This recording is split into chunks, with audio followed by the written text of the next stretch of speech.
도시와 교회가 만나다 마지막 8번째 종말의 땅 도시에서 희망을 찾다라는 말씀의 제목으로 주의 말씀을 함께 나눠보고자 합니다. 그림 하나를 보시지요. 무엇을 대조하는 그림처럼 보이십니까? 이 그림은요, 왼쪽은 도시를 보여주는 것입니다. 밤의 도시를. 그리고 오른쪽은 시골, 밤의 시골을 보여주는 것.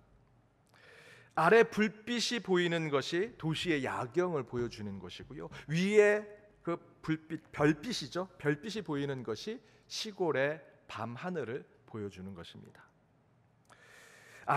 아리무라 타이시라고 하는 일본의 그래픽 디자이너가 한 장의 사진을 찍고 그 사진을 뒤집어 엎는 2개의 사진을 만들어서 상징적으로 도시와 시골을 예술 작품처럼 보여주는 작품이라고 얘기합니다. 너무도 절묘하게 도시와 시골을 잘 표현했다라고 생각합니다. 10년 전 통계를 제가 살펴보니 저와 여러분이 살고 있는 이 도시 서울의 서울 토박이 출신과 지방 시골 출신의 비율이 45대 55라고 얘기합니다. 서울이 내 고향이다, 토박이다라고 하시는 분들이, 이곳에 사는 분들이 45%, 지방에서 올라오신 분들이 55%. 실제로 이 도시는 고향 사람보다 타지 사람이 더 많은 거죠. 물론 제가 지방 출신이라고 모두 시골에서 왔다고 말씀드릴 수는 없습니다. 제가 대학 때 신입생 소개하는데 부산에서 온 친구가 자기를 소개했더니 서울 출신 그 신입생이 시골에서 왔네? 라고 했다가 엄청 욕을 먹었습니다. 네 부산 가봤나? 부산도 높은 빌딩 있고 지하철 다 있다. 제가 부산 사투리는 잘 안 됩니다. 그렇게 그 부산에서 온 친구가 다 서울 바깥에서 오면 다 시골에서 왔다고 얘기하는데 그렇게 얘기하면 안 된다고. 그러면서 그 친구가 서울 친구들에게 이렇게 얘기했습니다. 서울 애들은 다 깍쟁이라고. 저는 그때 처음 들었습니다. 서울 사람들을 깍쟁이라고 부른다고. 실제로 그렇게 부릅니까? 아무튼 과거의 저희는 앞에서 본 사진처럼 시골에서 저 높은 하늘의 별과 같이 세상의 별이 되고 싶은 마음으로 꿈을 갖고 도시로, 저와 여러분과 같은 경우에는 서울로 올라왔습니다. 그리고 시골에서 꿈꾸던 별이 되고 싶어서 도시 안에서 벌어지는 치열한 경쟁 속에서 밤낮으로 하고 싶은 일 다 포기하고 때로는 건강까지 잃어가면서 죽어라 일하며 살아온 곳이 바로 이 서울 도시의 삶이라는 것입니다. 그래서 앞에서 본 도시의 네온 사인이 가득한 도시의 야경 그림을 저는요, 하늘의 별, 그것을 상징하는 도시의 야경이 아니라 서로 이기고자 레이스를 펼치는 경주용의 헤드라이트처럼 저는 보입니다. 여러분은 어떻게 느끼셨습니까? 여러분이 살아가는 이 도시의 삶이 어떠십니까? 인류학자 루이스 먼퍼스는 도시를 이렇게 정의합니다. 도시는 화려한 물리적 경관과 고도의 물리적 생산력을 지닌 창조의 혁신의 원천이다. 한편 도시는 빈곤, 범죄, 환경오염 같은 도시 문제를 안고 있으며 많은 불만을 간직한 정치, 사회적 갈등의 장소이다 라고 정의합니다. 도시 화려하죠. 여러분이 살아가는 이 도시, 시골 여러분 가보셨습니까? 정말 제 부모님이 다 시골에 계시는데요, 가면 밤에 가게 되면 차 헤드라이트도 앞이 제대로 보이지 않을 정도로 정말 암흑과 같은 곳이 시골입니다. 근데 도시는요, 그냥 돌아다니도 대낮 같죠. 화려합니다. 또한 물리적 경관은 얼마나 위대해 보입니까? 이 스카이라인, 서울의 또 도시의 스카이라인을 보면 정말 어떻게 이렇게 문명이 발달할 수 있을까? 이집트의 피라미드 대단해 보이지만 여러분, 그것이 불가사리라고 얘기하지만 그것이 옛날 얘기하고자 그렇게 얘기하는 것뿐이지요. 지금의 많은 도시들의 마천루를 보시면 정말 그 이상의 문명의 발전을 더 설명할 수가 없습니다.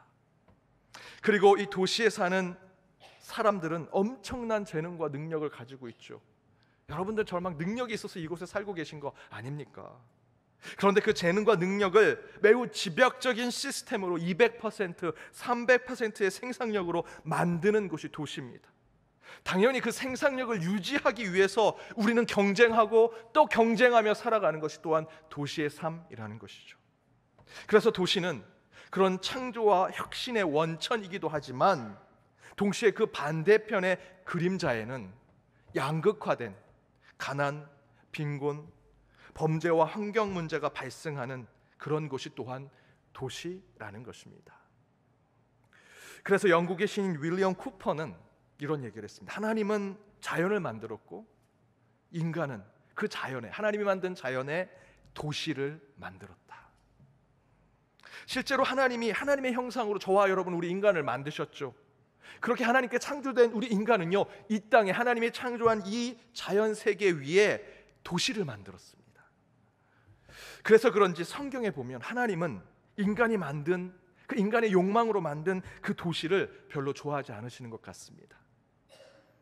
창세기 11장 보면 주일학교에서는 바벨탑 사건이라고 알려져 있지만 정확하게 얘기하면 바벨이라고 하는 도시에 최고로 문명화된 그 고대 도시에서 일어난 일들을 묘사한 이야기입니다. 그곳에 사람들이 바벨탑을 쌓고 우리가 세운, 인간이 만든 이 문명이 저 하나님에게까지 닿아보자, 이 땅을 창조했다고 하는 그 신에게까지 닿아보자 라고 하면서 그 도시를 키우고 더욱더 확장했던 모습이 바벨이라는 도시입니다. 그런데 하나님은 그 바벨이라는 도시를 좋아하지 않으셨습니다. 말씀해 보니 그곳에 내려와 하나님이 사람들을 흩으셨다, 심판하셨다라는 것이죠. 창세기 12장 1절에 보면 하나님께서 아브라함을 부르시죠. 어디서 부르십니까? 갈대아 우르라는 도시로부터 부르십니다. 저와 여러분이 소명을 받는 것은 도시라는 하나님이 좋아하지 않는 그 땅으로부터 우리가 부름을 받는 자로 이곳에 있는 거죠. 그 상징으로 도시라는 우르로부터 아브라함을 불러냈다라고 설명합니다. 이처럼 어쩌면 도시는 하나님의 창조물이 아닐 수 있습니다. 하나님이 원하지 않는 것이 도시일 수 있습니다. 우리 인간의 욕망으로 만들어진 인간의 괴물과 같은 것이 지금 저와 여러분이 살고 있는 도시라는 것이죠. 따라서 사실상 도시는요, 종말의 땅입니다. 앞에서 말씀드린 바벨이라는 도시, 또한 하나님이 아브라함을 불러냈던 그 우르라고 하는 고대의 도시, 여러분 잘 알고 있는 롯과 많은 사람들이 즐거움과 기쁨을 누리기 위해서 살고자 했던 그 소돔과 고모라라는 도시도 하나님은요 다 멸망시키셨습니다. 구약 앞에 많은 사건들의 기록을 보면 도시의 멸망에 대한 이야기가 계속 반복되지요. 예수님도 누가복음 10장에 보면 고라신, 벳세다, 가버나움이라는 도시를 저주하고 멸망을 예고하십니다. 하나님의 종말이 이 땅에 성취되기 시작한다면 저는 이렇게 생각합니다. 그 시작은 도시로부터 시작될 것이다. 그런데 바로 저와 여러분이 이 도시 속에 살고 있죠.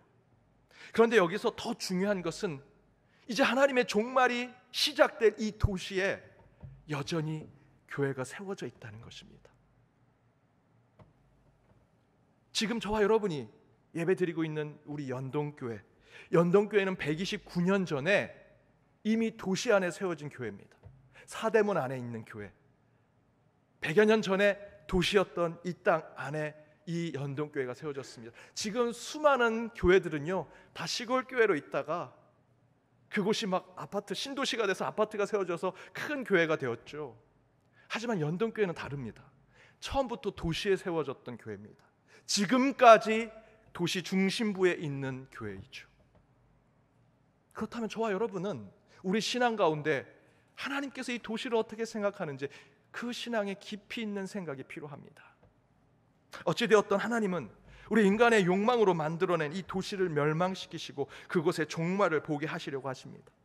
하지만 죄가 더한 곳에 은혜가 넘친다는 바울의 고백대로 하나님은 이 도시 정가운데 이 교회를 세우시고 그 교회와 그리스도인들을 통해서 이 도시를 바꾸시고 이 세상을 새롭게 하시더라라는 것이 성경의 말씀입니다.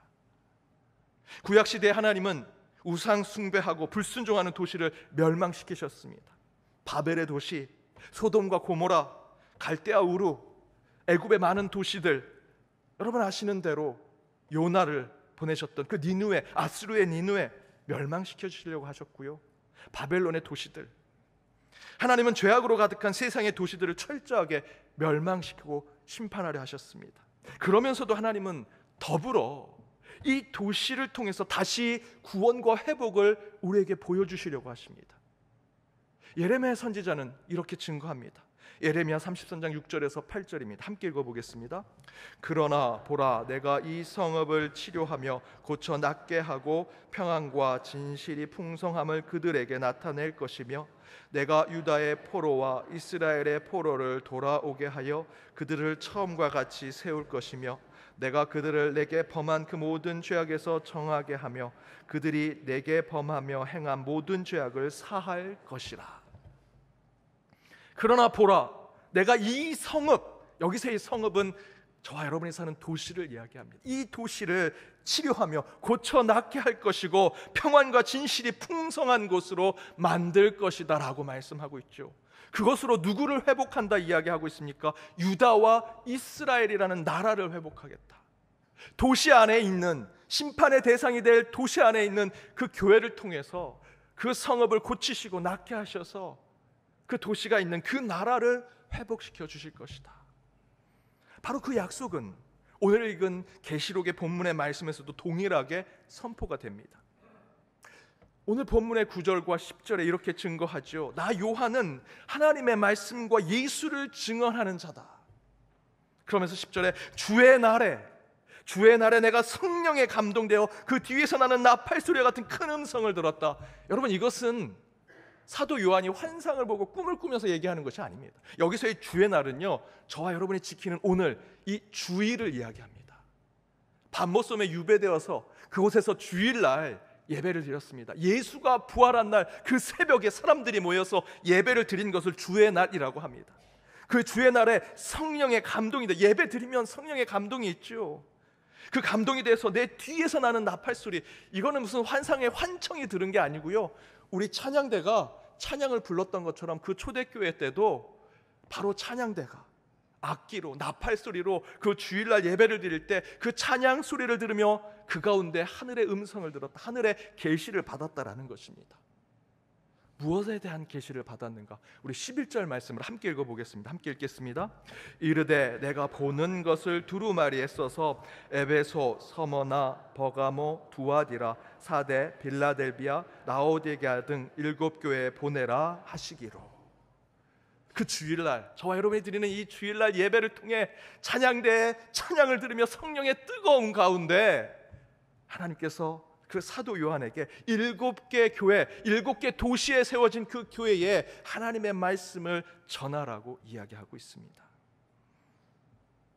하나님께서 구약 성경을 통해서는 그 성읍을 치유하심으로 그 나라를 회복시키셨습니다. 그러나 오늘 본문의 계시록의 말씀에서는 7개 교회에 세워진 그 교회를 통해 그 도시 속에 있는 교회를 회복시키시고 그것을 변화시키셔서 예루살렘과 유다와 사마리아 땅끝까지 이르는 하나님 나라를 만드시길 원하신다라는 것입니다.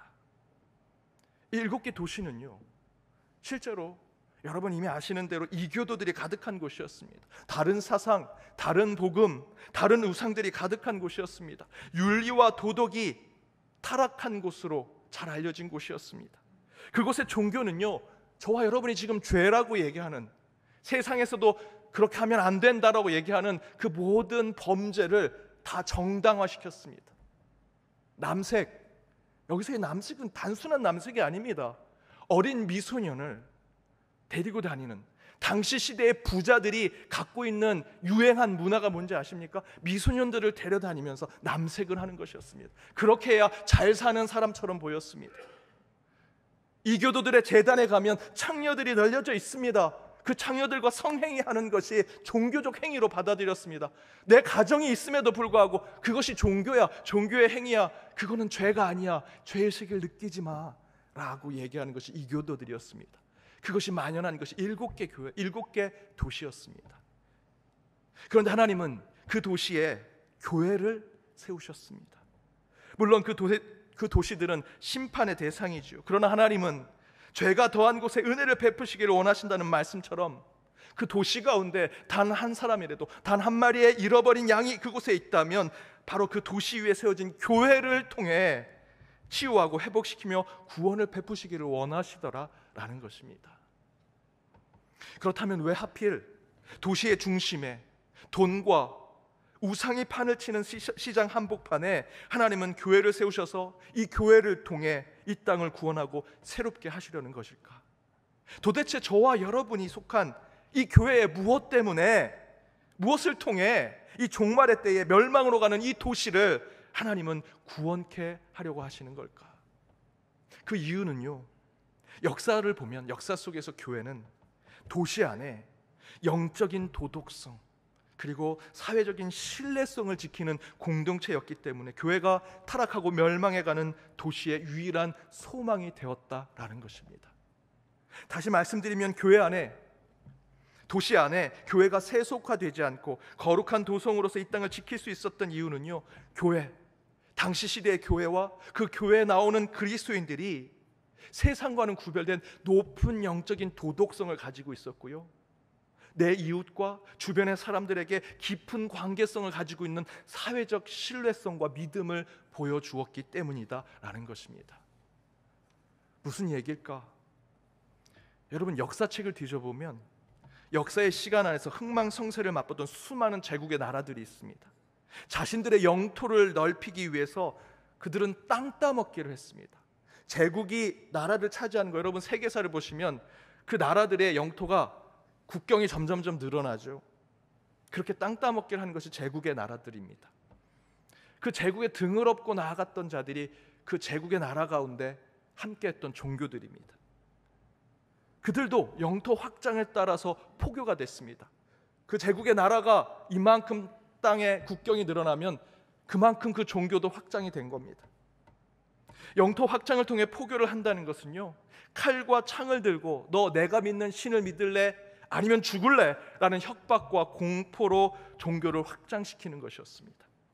그 대표적인 종교가 이슬람이죠. 물론 본인들은 아니다, 우리는 평화의 종교라고 하지만 역사를 보면 그렇지 않습니다. 역사 속에 이슬람이라는 제국을 가지고 있는 나라들은 다 칼과 코란을 들고 가서 코란을 받아들일래? 칼로 죽을래? 라는 것으로 확장해 갔습니다. 거의 대부분의 종교들은 무력과 힘으로 그 나라를 쳐들어가서 그 국가를 차지하죠. 그 원주민의 왕의 목을 치고요, 허수아비 왕을 세워서 그들의 종교를 다 믿게 했습니다. 억지로 믿게 하는 것이죠. 여러분, 기독교의 역사도 한때는 제국주의의 힘을 빌려서 총을 쏘며 성경과 죽음을 외치면서 성경을 받아들일래? 죽을래? 라고 하는 선교를 했던 적이 있습니다. 세계 교회는 이 부분에 대해서 회개해야 합니다.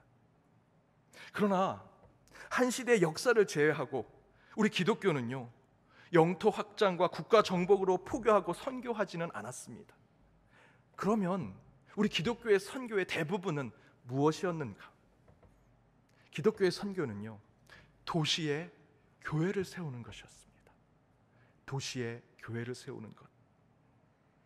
예수님의 제자들은 복음을 들고 곳곳에 흩어졌습니다. 그들이 갈 때 칼을 차고 사람들을 불러 모아서 전쟁을 잘할 수 있는 사람을 가지고 곳곳에 흩어지지 않았습니다. 사도행전 말씀을 잘 보십시오. 홀로 그곳에 갑니다. 어떤 이는 안디옥에, 어떤 이는 에디오파의 도시에, 어떤 이는 아라비아의 도시에, 어떤 이는 소아시아의 여러 도시에, 페르시아의 동진에서 아시아에 있는 도시까지 그들은 복음을 전파했습니다. 이미 아시는 대로 바울은 소아시아, 그리스, 마게도니아의 지역의 도시를 다니면서 빌립보, 데살로니가, 골로새, 고린도, 에베소 도시에 교회를 개척하면서 하나님의 말씀을 전하고 포교하고 선교했습니다. 바울이 그곳에 갈 때 앞에 말씀드렸던 대로 칼을 차고 전쟁을 잘하는 투사들을 데리고 가면서 포교하지 않았습니다. 여러분 잘 아시지 않습니까? 바울 홀로 그곳에 갑니다. 그저 동행자 한 명, 동역자 한 명 데리고 갑니다. 실라, 바나바 이들을 데리고 그곳에 가서 그곳의 사람들을 협박하고 공포를 주는 것으로 복음을 전하지 않았습니다. 사람을 만나서 기쁨을 나눴습니다. 복음을 전했습니다. 예수를 전하는 것입니다. 그리고 여러분 아시는 대로 끝내는 그 제국의 중심이었던 도시 로마에 가서 복음을 전하게 되지요. 여러분, 기독교는 영토 땅 따먹기로 국경이, 그 경계가 점점점 늘어나는 것으로 포기하지 않았습니다. 거점에 있는 도시를 통해서 복음을 전했습니다. 도시에 작은 가정교회를 세웁니다. 사람들을 모으고 사람들을 초대하고 그들을 뜨거운 성령의 마음으로 환영합니다. 예수가 하셨던 대로 함께 음식을 나눠 먹고 예배를 드리고 성도의 교제를 나눕니다. 남녀노소, 계급과 신분의 차별 없이 예수를 구주로 고백하는 모든 이들을 높은 지위가 있던 어린아이든 상관없이 형제, 자매라고 불렀습니다. 교회 문 밖에만 나가면 마음껏 성적인 욕구를 죄의식 없이 풀 수 있는 창녀들이 가득한 이교도들의 신전과 제단이 그 교회 바로 문 앞에 있었음에도 불구하고 그들은 그 타락한 도시 중심에 그 교회를 세우고 그 안에서 하나님의 말씀대로 아주 철저한 도덕성과 도시의 시민으로서의 윤리적 삶을 지켜낸 것이 초대교회 교인들이었습니다. 물론 여러분, 고린도 교회는 고린도 전후서를 통해서 교회 안에 음행의 문제가 있었습니다. 우상 숭배, 우상 제물의 문제가 있었음을 저희들이 확인할 수 있지만 교회에 세워진 교회는, 도시에 세워진 교회는 그런 문제를 절대로 수용하지 않았습니다. 육신의 삶뿐만 아니라 영적으로도 높은 도덕과 윤리성을 지키려고 했고요. 그 가운데 종교적 경건성, 마음의 선한 양심을 굳건히 지키는 것이 우리의 신앙이다 라고 생각하고 세상과 구별된 교회 공동체를 만들어 갔습니다. 제국의 나라들은 앞에서 말씀드렸던 나라의 경계를 늘리면서 포교했지만, 창과 칼을 들고 엄청난 세력들을 들고 정치의 권력에 힘을 받아 포교를 했지만, 기독교는 그렇게 하지 않았습니다. 도시에 홀로 단신 몸으로 들어가서 사람들에게 경건함과 거룩함과 선한 양심으로 그들을 대하면서 그들의 마음을 샀습니다. 한 사람, 두 사람 모이는 곳으로 도시라는 작은 거점을 통해서 하나님의 말씀, 복음이 전파된 것이 우리 기독교의 선교입니다. 로마 시대에 핍박과 고난을 받았던 도시 속 초대교회는 매우 도덕적이었습니다. 그리고 윤리적이었습니다. 그리스도인들은 정직했습니다. 성적으로 타락하지 않았으며 삶의 의로움을 지키고자 노력했습니다. 율법의 대가를 바라고 한 것이 아닙니다. 예수로 구원받은 것에 덤으로 사는 인생, 선한 양심의 삶을 세상에 보여주고 은혜와 자비, 사랑과 긍휼을 베푸는 자로 도시교회의 그리스도인의 삶을 살아낸 것입니다. 여러분이 아시는 대로 초기 기독교는 힘이 하나도 없었습니다. 비주류였죠. 가난하고 핍박당하는 종교에 불과했습니다. 로마에 지배당하는 유다라고 하는 그 나라에 예수아라고 하는 이름은 우리 시대 철수 영예와 같은 흔해 빠진 이름입니다. 흔해 빠진 이름을 가진 예수아라고 하는 사람, 그 청년이 하나님의 사랑, 하나님 나라를 이야기하면서 그 가운데 십자가에서 죽고 부활했다. 야, 그 철수라는 애들 너무 많어. 예수아 많은데 뭐 그런 애를 믿는 그 종교가 뭐가 중요해? 라고 생각할 정도로 하찮은 종교로 대우를 받았습니다.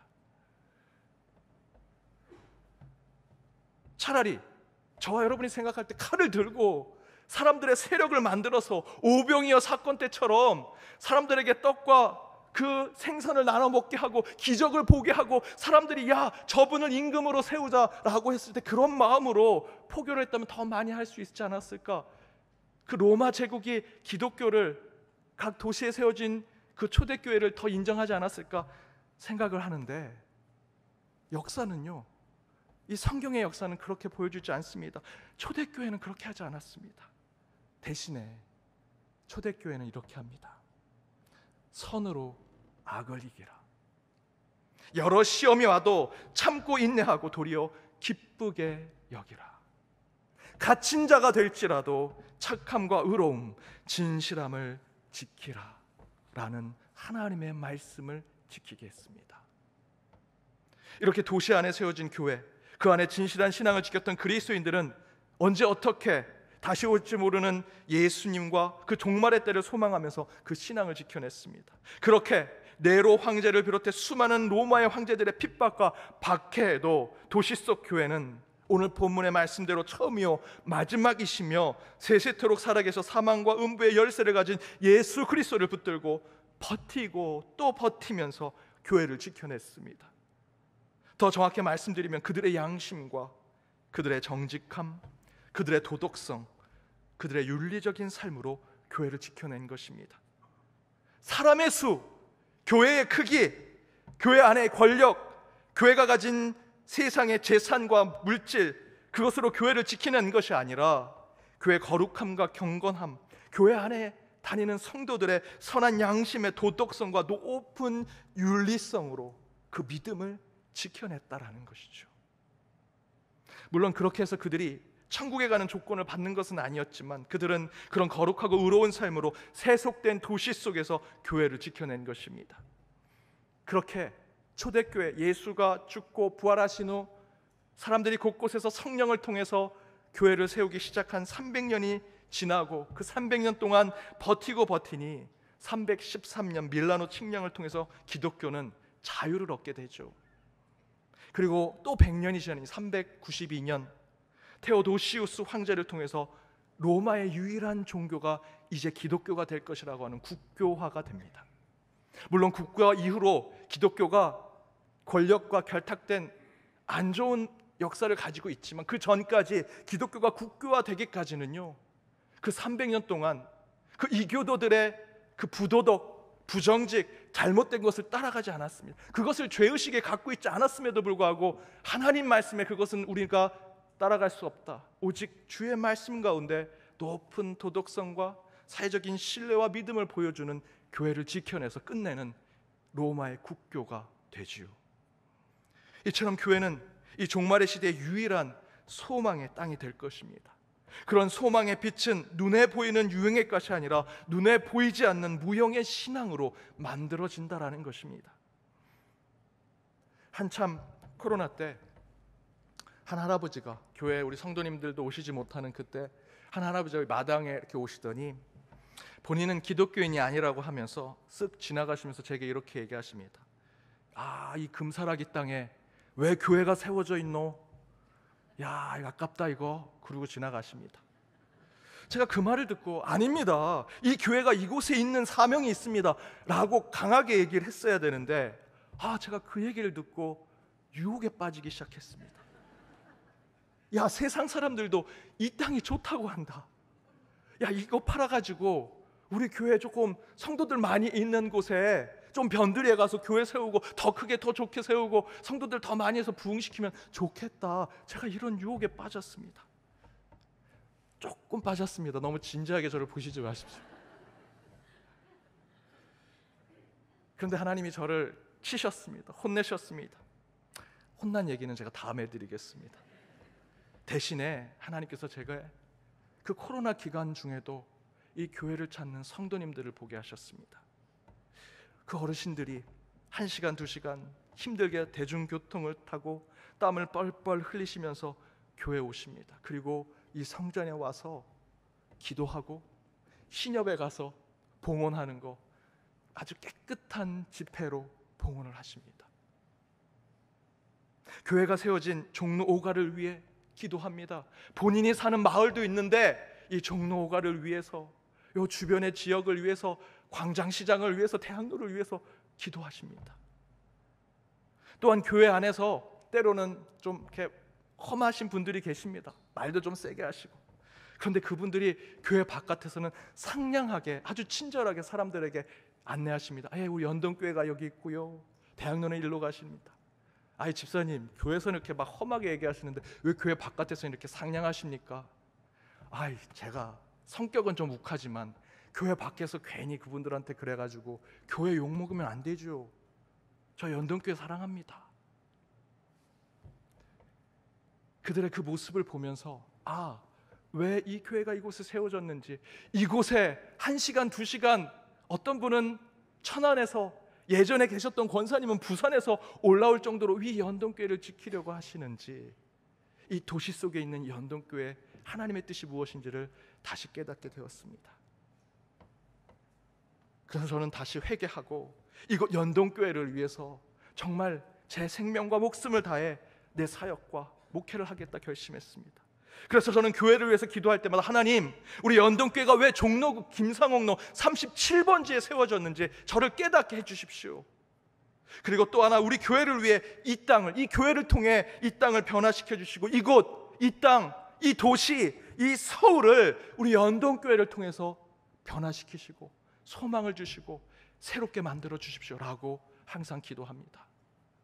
저는 이 기도가 저의 기도에서만 머무는 것이 아니라 우리 연동에 속한 여러분 모두의 기도의 제목이 되기를 바랍니다. 사랑하는 여러분, 지난 코로나 3년 동안 한국 정부의 통계에 따르면 비공식입니다. 발표하지 않았습니다. 기독교 교회의 예배로 인한 코로나 감염은 단 한 건도 보고되지 않았습니다. 실제로. 그럼에도 불구하고 이것을 보고하지 않습니다. 왜? 이미 한국 교회는요, 코로나의 주범으로 손가락질 당하고 있으니까. 누구 하나는 매를 맞아야 한다면 교회가 매를 맞고 기독교인들이 매를 맞아야 된다. 세상 사람들이 그렇게 생각하고 있습니다. 하지만 여러분, 그런 것에 신경 쓰지 맙시다. 그저 우리는 우리의 길을 가면 됩니다. 우리의 신앙, 우리의 믿음을 지켜내면 반드시 이 도시는요, 다시 교회를 찾을 것입니다. 도시의 유일한 희망은 다시 교회가 되고 여러분의 신앙이 될 것입니다. 여러분, 선으로 악을 이기십시다. 어떤 핍박에도 선한 양심을 지켜내십시다. 또한 어떤 고난에도 인내하시고 연단하십시다. 끝내 하나님께서 이 교회를, 이 세상을 바꾸는 하나님의 도구로 사용하시리라 믿습니다. 그러한 소망이 저와 여러분, 우리 연동교회의 비전이 되어 하나님의 크고 비밀한 일들을 이루는 여러분과 여러분의 가정, 우리 연동교회 재단이 되기를 주님의 이름으로 축복합니다. 기도하시겠습니다. 이 땅의 주인 되신 하나님, 말씀에 생명이 있고 소망이 있음을 깨닫습니다. 말씀으로만 승리하게 하시고 말씀으로 한 주 살아갈 영적인 힘을 얻게 하여 주옵소서. 오늘 주신 말씀으로 한 주의 삶의 소망을 품으오니 주여, 이 혼탁한 도시의 삶 속에서 오직 교회만이 소망이 되게 하여 주옵소서. 세속적이고 눈에 보이는 것이 아니라 영적이고 눈에 보이지 않는 것으로 세상의 희망이 되는 교회가 되게 하시고, 종말에 가까이 가는 이 시대에 교회가 더욱 경건과 거룩, 선한 양심과 믿음으로 세상의 소금과 빛이 되어 유일한 소망이 되게 하여 주옵소서. 이 모든 간구 예수 그리스도의 이름으로 기도드립니다. 아멘.